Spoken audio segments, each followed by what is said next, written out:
बातमी आहे राजकीय वर्तुळातून मनोज जरांगे यांच्या संदर्भात वंचितचा प्रस्ताव जरांगेंनी अमान्य केलाय। मी निवडणूक लढणार नाही असं स्पष्टपणे जरांगेंनी सांगितलंय।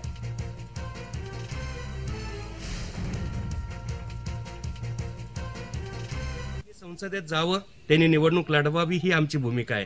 आणि जर जालना मतदारसंघातून मनोज जरांगे पाटील उभे राहत असतील, संसदेची निवडणूक स्वतंत्रपणे लढवत असतील, तर त्याला स्वाभिमानी शेतकरी संघटनेचा पाठिंबा आहे।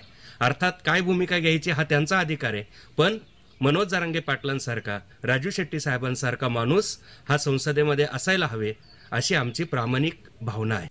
सत्तेत येण्याची गरज आणि ते तुम्ही आणू शकता, त्यांची भावना समाजाच्या प्रती पहिल्यापासून बरोबर। आणि आंबेडकर साहेबांनी सुद्धा, म्हणजे प्रकाश आंबेडकर साहेबांचे सुद्धा त्यांनी काल तोच विषय केलाय। परंतु काय असतं की प्रकाश आंबेडकर साहेबांचा शब्द डावलणं थोडं जड जातं, म्हणजे एक माणुसकी म्हणून मला।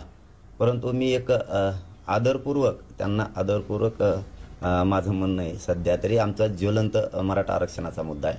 त्यामुळं आपला सगळा फोकस गोरगरीब मराठ्यांच्या पोरांना पिढ्यांचं त्यांचं कल्याण होण्यासाठी आरक्षण मिळावं यावरती सगळा फोकस आहे। कारण राजकारण त्यांचा आदर ठेवून सांगतोय प्रकाश आंबेडकर साहेबांचा की सध्या तरी नाही, परंतु आदर ठेवून सांगतो माझा राजकीय मार्ग नाही आहे।